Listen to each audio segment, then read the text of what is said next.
Di tanggal 8 Oktober, satu keluarga secara tergesa-gesa terlihat meninggalkan rumah mereka, terdiri dari suami, istri, dan anak mereka.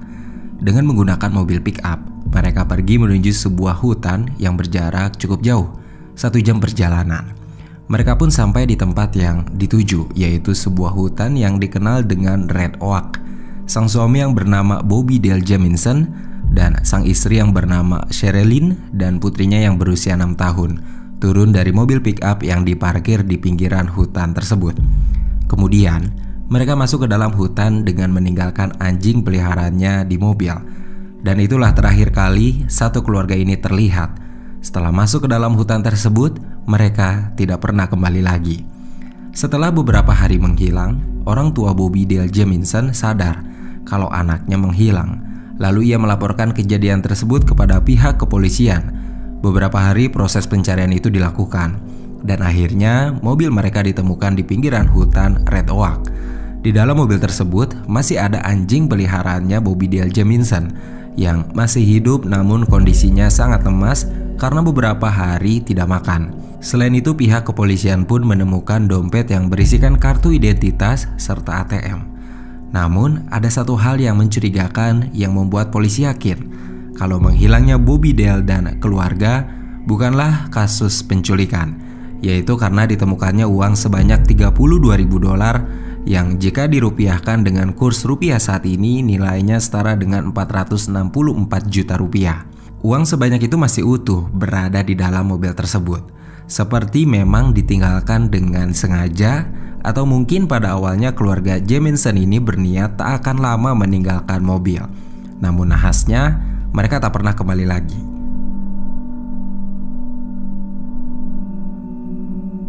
Sebenarnya kasus ini nampak biasa saja, sebelum akhirnya ada seorang pendeta yang mengaku kalau beberapa bulan sebelum keluarga Jamison ini menghilang, mereka datang ke pendeta tersebut dan mengaku kalau di rumahnya ada beberapa roh atau iblis yang ada di atap rumah keluarga Jamison.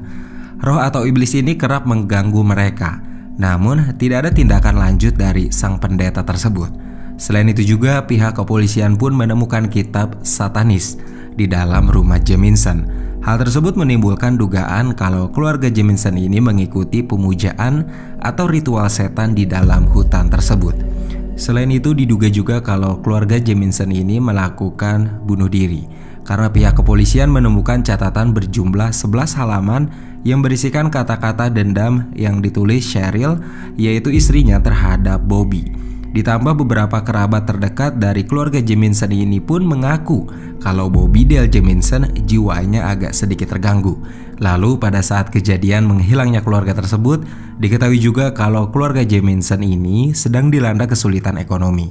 Hal ini semakin menguatkan bisa saja Bobby melakukan pembunuhan di dalam hutan terhadap istri dan anaknya, lalu disusul dengan bunuh diri.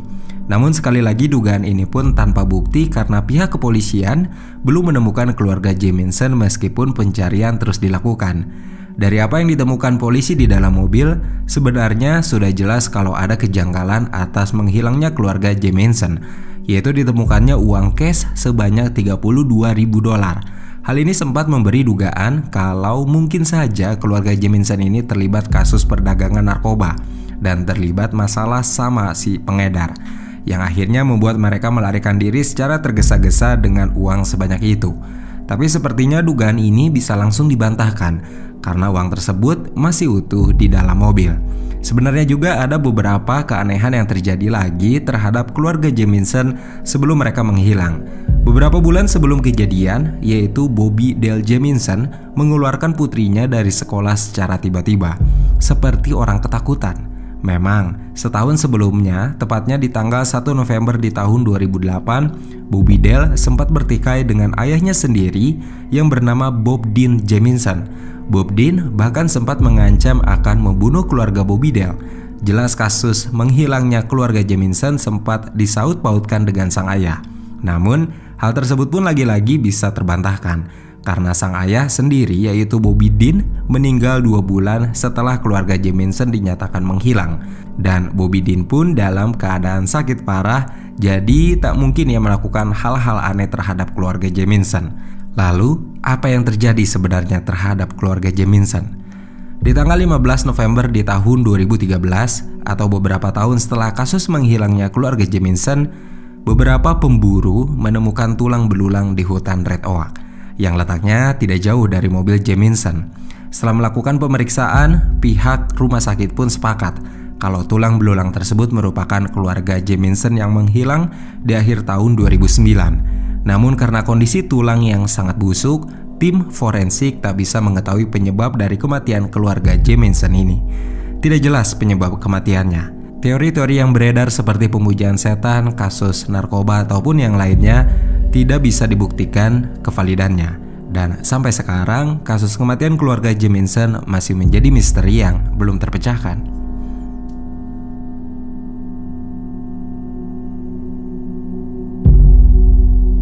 Satu hari sebelum malam Natal di tahun 1945, sebuah rumah di Fayetteville dilanda kebakaran.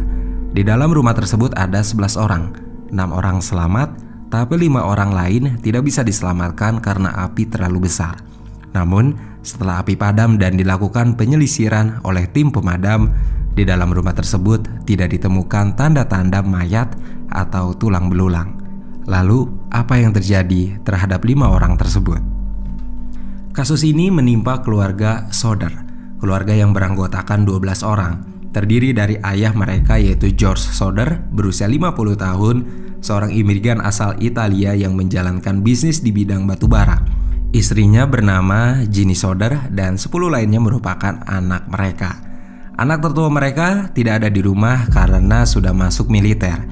Jadi di rumah tersebut hanya menyisakan 9 anak lainnya, yaitu John berumur 23 tahun, George Junior berusia 16 tahun, Marianne berusia 17 tahun, Maurice berusia 14 tahun, Martha Lee berusia 12 tahun, Louis berusia 10 tahun, Kenny berusia 8 tahun, Betty berusia 6 tahun, dan yang terakhir yaitu Sylvia berusia 2 tahun. Sebelum kejadian, di jam 10 malam, sang ibu menyuruh Martha, Jenny, Betty, Maurice, dan Louis untuk tidur karena mereka keasikan bermain mainan baru yang baru saja dibelikan oleh kakaknya yaitu Marianne.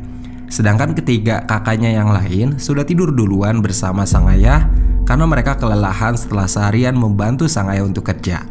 Sylvia, anak terkecil mereka, tidur bersama sang ibu dan mereka pun semua tertidur sesudah sang ibu memastikan telah mengunci semua pintu dan jendela di rumahnya.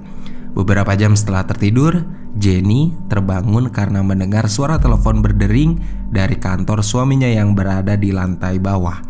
Namun ternyata itu hanyalah panggilan salah sambung dari seorang wanita. Tapi anehnya, sebelum ia menutup telepon, wanita itu tertawa dengan cara yang cukup aneh. Jenny pun memutuskan untuk kembali ke kamarnya dan tidur. Namun 30 menit kemudian, ia kembali terbangun. Kali ini Jenny mendengar sesuatu yang membentur atap rumahnya. Tapi karena suara itu hanya terdengar sebentar, Jenny pun tidak mengeceknya dan memutuskan untuk kembali tidur. Setengah jam kemudian, Jenny kembali terbangun. Dan betapa terkejutnya ketika ia menyadari kepulan asap sudah memasuki kamarnya. Jenny segera keluar dan mencari sumber api, yang ternyata sumber api itu berasal dari ruangan kerja suaminya.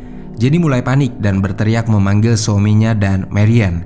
Jenny kemudian meminta Marianne untuk membawa adiknya yaitu Sylvia yang berada di kamar atas untuk dibawa keluar. Setelah itu Jenny dan suaminya menuju kamar anak-anak yang lain untuk membangunkan mereka. Namun hanya John dan George Junior yang terbangun. Jenny dan Marianne yang sudah berada di luar rumah segera meminta tolong ke warga sekitar. Sementara sang ayah bersama kedua putranya yaitu John dan George Junior mencari cara untuk kembali masuk ke dalam rumah yang sudah dilalap api. George saat itu nekat untuk kembali masuk ke dalam. Namun karena kamar anak-anak berada di lantai 2, ia merasa kesulitan untuk menuju atas karena tangga sudah dipenuhi oleh api. Tidak kehabisan cara, George pun memanjat tembok di sebelah rumah dan memecahkan kaca kamar anaknya. Tapi anehnya, ia tak melihat seorang pun berada di kamar tersebut. Sedangkan Marianne yang saat itu meminta pertolongan keluarga sekitar, ia mencoba menelepon petugas pemadam kebakaran. Tapi tidak ada jawaban, lalu salah seorang warga berinisiatif untuk langsung pergi ke tempat pemadam. Tapi sialnya, para petugas pemadam kebakaran ini tidak ada sama sekali. Karena menurut kepala pemadam kebakaran yang bernama F.G. Morris, sebagian petugas pemadam sedang membantu Perang Dunia yang kedua, dan sebagian yang lain sedang berada di rumahnya untuk mempersiapkan malam Natal esok harinya. Dengan tidak adanya petugas pemadam, rumah keluarga Sodder pun tidak tertolong lagi. Rumahnya habis terbakar beserta semua yang ada di dalamnya, termasuk kelima anak yang tidak sempat diselamatkan.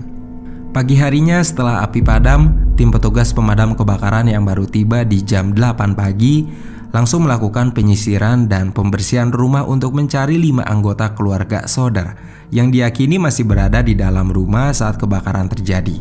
2 jam setelah mereka melakukan penyelisiran, kepala pemadam kebakaran melaporkan bahwa tidak ditemukan adanya tanda-tanda korban, termasuk tulang belulang yang seharusnya ada di TKP. Karena menurut The Smithsonian Institution, ia melaporkan dalam kebakaran seperti itu sebenarnya masih dapat ditemukan 5 tulang belulang atau paling tidak 4 tulang belulang.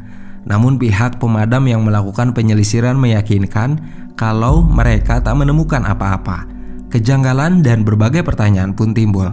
Kemana 5 anggota keluarga Sodder yang berada di dalam rumah?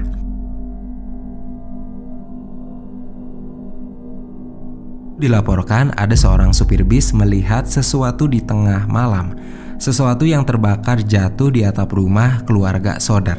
Hal ini menjelaskan suara yang didengar Jenny saat ia terbangun untuk kedua kalinya. Tapi itu belum bisa diketahui pasti hingga 3 bulan setelah kejadian tersebut, Sylvia menemukan sebuah objek berwarna hijau tua, terbuat dari karet yang keras, sesuatu seperti bola basket yang kemudian benda tersebut diyakini sebagai bom Molotov. Tapi dari mana dan siapa yang melemparkan benda tersebut masih menjadi misteri. Dan juga satu kejanggalan lain adalah kabel telepon rumah keluarga Sodder ini diputus dengan secara sengaja. Hal ini diketahui setelah petugas telepon datang ke lokasi dan ia melaporkan bahwa kabel telepon rumah Sodder itu tidak terbakar, namun dipotong secara sengaja. Jika melihat dari keterangan Jenny di atas, maka bisa dipastikan telepon itu diputus di waktu tengah malam, karena sebelumnya Jenny terbangun oleh telepon salah sambung dari seorang wanita. Karena kejanggalan-kejanggalan tersebut, kasus ini akhirnya diselidiki oleh FBI, namun setelah bertahun-tahun, pihak FBI pun tidak mampu memecahkan kasus tersebut, termasuk menemukan kelima orang anak yang hilang saat rumah itu terbakar. Lalu keluarga Sodder pun memutuskan untuk menyewa seorang detektif swasta, yaitu Sissy Tinsley. Detektif swasta itu pun menyimpulkan bahwa anak-anak itu diculik sebelum terjadinya kebakaran. Tinsley juga mengatakan kemungkinan pelakunya adalah seseorang yang pernah datang ke Fayetteville untuk menawarkan asuransi kepada warga yang berada di kota tersebut. Namun karena tidak seorang pun warga yang membeli asuransinya, orang itu pergi dengan keadaan kesal sekaligus sempat mengancam kalau ia akan membakar dan menghancurkan kehidupan salah satu dari mereka. Tapi sayangnya detektif swasta itu tidak mengetahui identitas orang tersebut. Dan sepertinya ini pun hanya dugaan saja, karena sampai berpuluh-puluh tahun setelah kejadian ini, kasus ini pun belum terpecahkan. Lalu 20 tahun setelah kejadian tersebut berlalu, keluarga Sodder yang masih hidup menerima sebuah surat misterius yang ternyata amplop itu berisikan sebuah foto yang sangat mirip dengan Louis Sodder. Namun lagi-lagi, siapa pengirim amplop tersebut dan dari mana asalnya masih menjadi misteri. Kemanakah 5 anak yang menghilang tersebut? Ini masih menjadi misteri hingga sekarang. Ada yang bilang kalau anak-anak ini dijual dan dijadikan pekerja paksa. Namun jika memang ini terjadi dan mereka masih hidup, kenapa mereka tidak coba untuk pulang? Entahlah, hanya kelima orang ini yang tahu. Di tanggal 29 April di tahun 2005, Jepang saat itu sedang memperingati Greeny Day, di mana orang-orang akan merayakan hari tersebut untuk menyatu dengan alam, seperti yang dilakukan oleh Yuki Onishi beserta ibu dan adiknya dan ke-60 orang lainnya di hutan Goshikidai. Di pagi hari, para peserta ini hanya berjalan-jalan di area taman untuk menikmati pemandangan bunga-bunga yang indah. Lalu di jam 1 siang, acara menggali rebung untuk digunakan memasak masakan Jepang pun dilakukan. Di jam 13:30 waktu setempat atau pukul 1:30 siang, Yuki sempat menghampiri ibunya untuk memberikan rebung yang sudah ia dapatkan. Dan setelah itu Yuki kembali ke hutan untuk menggali rebung yang lain. Namun siapa sangka itulah pertemuan terakhir ibunya dengan Yuki, karena Yuki tidak pernah kembali setelah itu. Di jam 2 siang, ibu Yuki mulai sadar kalau anaknya tidak ada. Lalu ia pun mencari-cari anaknya di area taman dan hutan. Sedikit panik, ibu Yuki pun menanyakan keberadaan anaknya ke beberapa peserta yang hadir di acara tersebut. Namun setelah 1 jam pencarian yang dibantu oleh para peserta, Yuki belum juga ditemukan. Sehingga pihak panitia pun melaporkan kasus hilangnya Yuki ke pihak kepolisian. Di jam 4 sore, polisi dan beberapa pasukannya datang untuk mencari Yuki. Sekarang jumlah orang yang mencari bahkan kurang lebih mencapai 100 orang, termasuk pengunjung, masyarakat, dan para relawan. Anjing pelacak dari pihak kepolisian pun dikerahkan. Namun hingga pukul 9 malam, Yuki belum juga ditemukan. Ia seperti ditelan bumi, menghilang begitu saja tanpa meninggalkan jejak apapun. Beberapa hari pencarian terus dilakukan. Anjing pelacak sebenarnya dapat melacak aroma Yuki yang berasal dari botol airnya. Hal tersebut akhirnya membawa para tim pencari dari di mana Yuki menggali rebung sampai masuk ke dalam hutan. Namun aroma tersebut seperti menghilang tiba-tiba. Anjing pelacak itu tiba-tiba diam. Bahkan setelah beberapa anjing pelacak dikerahkan, mereka para anjing ini tetap melakukan hal yang sama. Mereka tiba-tiba terdiam di lokasi yang sama seperti anjing lainnya. Yuki seperti menguap begitu saja ke udara. Tak ada tanda apapun di lokasi tersebut. Pencarian pun dihentikan. Namun pihak kepolisian masih mencari keberadaan Yuki dengan memeriksa beberapa saksi yang sempat melihat Yuki setelah meninggalkan ibunya di jam 1:30 siang. Yang pertama adalah seorang gadis SMP yang menyapa dan mengobrol singkat dengan Yuki. Sedangkan yang kedua adalah seorang pria yang sedang berjalan menuju tempat pertemuan di mana orang-orang termasuk ibu Yuki sedang menunggu. Dia melihat Yuki berjalan tapi tidak mengobrol dengan Yuki. Tidak berhenti sampai di situ, polisi bahkan mewawancarai semua orang yang datang ke tempat tersebut. Namun tidak satu pun dari mereka melihat Yuki untuk terakhir kalinya. Beberapa dugaan pun muncul, seperti dugaan kalau Yuki tercebur ke kolam Tambe yang berada tak jauh dari lokasi tersebut. Polisi pun akhirnya mengeringkan kolam tersebut. Namun tubuh Yuki maupun pakaiannya tidak ditemukan. 3.000 orang dikerahkan. Namun tanda-tanda dari keberadaan Yuki belum juga terungkap. Siapa sangka, bahkan sampai 16 tahun kemudian setelah Yuki menghilang, ia belum juga ditemukan. Tapi pihak kepolisian masih menyelidiki kasus ini sampai sekarang. Namun petunjuk belum juga ditemukan. Pihak kepolisian bahkan sampai membuat sketsa wajah Yuki jika Yuki masih hidup dalam keadaan dewasa. Itu berarti sekarang seharusnya Yuki berusia 21 tahun. Lalu pihak polisi pun menempelkan poster dari sketsa wajah Yuki di semua penjuru di kota tersebut. Jaga-jaga jikalau seseorang memang melihat Yuki.